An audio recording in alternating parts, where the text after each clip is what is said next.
I'm joined at this hour by Amrit Mathur, cricket columnist and administrator, also Rakesh Rao, the deputy editor of Hindu. Well, Amrit, straight away coming to you, we knew that Sam Curran and Ben Stokes will be some of the top buys. But do you think mostly all of it has gone on the expected lines, or some of the surprises in the packs that you've seen so far? Well, largely on expected lines. We always knew that all-rounders are valuable. Teams will be chasing multi-skilled players, especially those who can impact the outcome of the game. So Sam Curran, Ben Stokes, the all-rounder category, expectedly went for big money. It's interesting that for the first time you had these foreign players who now more valuable in terms of contracts than the Indian players. So I think that's a new development. And but what the auction doesn't show, it doesn't mean that these are the best players in the league or they are the best ever players in the league, with 18 crores or something. It just shows the dynamics of the auction, especially a mini auction. Teams want specific players. They've got some purse remaining. They've got the core in place. So they're willing to put big money just to get the players they need. So it's a matter of need. It's a matter of desperation.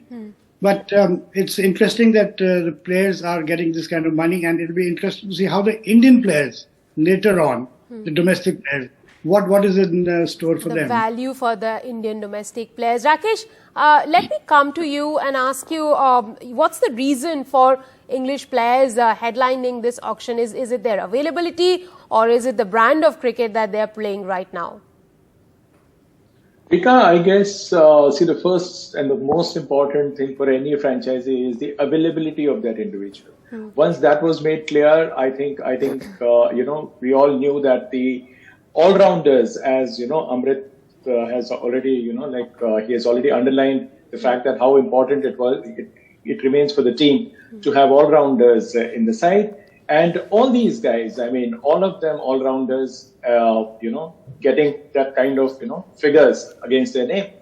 The point remains that, that the very fact that they are investing huge amounts here. Also, I don't know, why, a lot of these people have, has this gone into consideration that they are all going to perform on Indian wickets. I don't know how effective they are going to be, because see, their current numbers, they are very impressive. They've all shown that they're worth that amount, or even, around the same amount, depending on how much a team is willing to, bid for these names. However, whether they are going to give value to these guys in Indian conditions, that remains to be seen. But yes, teams are pretty clear about what they want. Right. Yeah. I'll ask my director to bring up that graphic of Sikandar Raza. Amrit, would like you to talk to us a little bit about, Sikandar Raza's value in the auction. He's been bought by Punjab. The same franchise that paid 18.5 crore rupees to Sam Curran has picked Sikandar Raza for 50 lakh rupees, given that both of them featured in Wisden's 2022 team of the year. Well, Rika, this is what I said is the strange quality of an auction, the dynamics of an auction. Once you have a certain person, you splurged on a big player, you don't have much left. So it also depends on what sequence your name comes up. And especially the teams already spent big money, they don't have much left.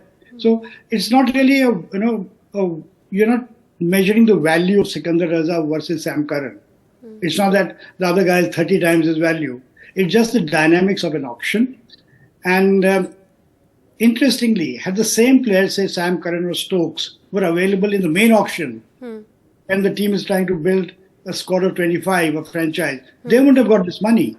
It's here that you have limited slots open, you've got money available, so you can splurge big. So this is all a result of the dynamics. Now just look at this. You had Williamson, who was captain at SRH last year. At big money, he's down to 2 crores. Rahane, 50 lakhs. So, but the strange thing in all this is Puran.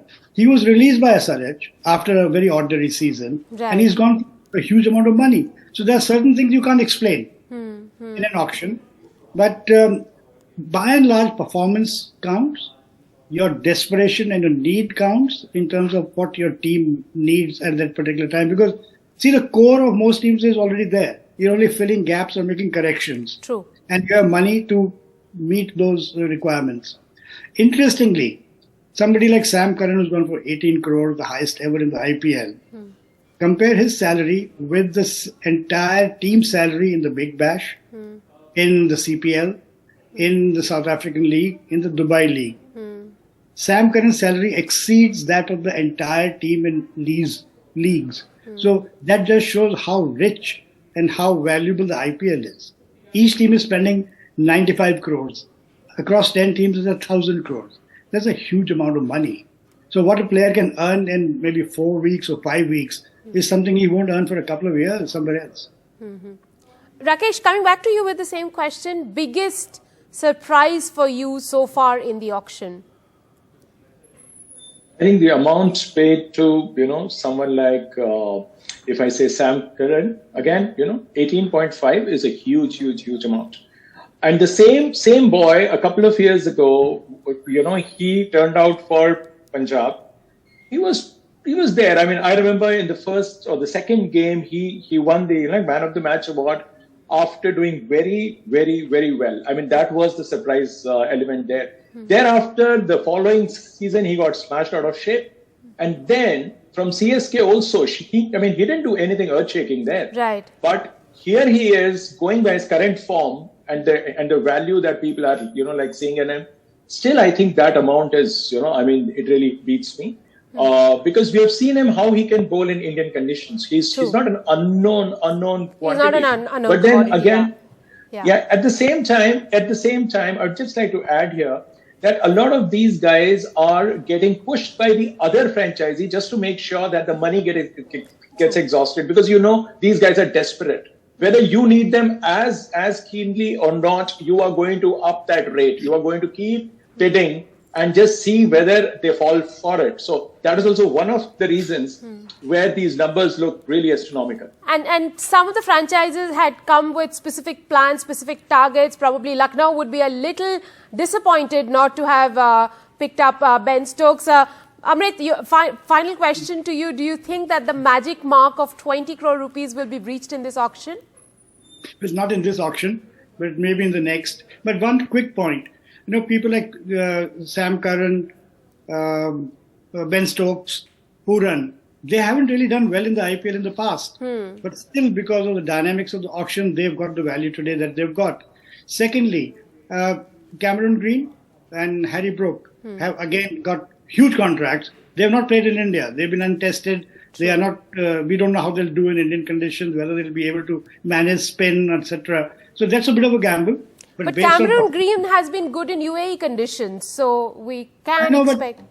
But I guess, Rika, IPL is different. It's a 14 match tournament, very long, and across maybe now 9 centers. So it's a bit of an unknown how they'll cope with Indian conditions. And there have been several players in the past who've done very poorly in India. Right. So still the franchises have sort of relied on them in terms of the huge money they've invested. And one last point.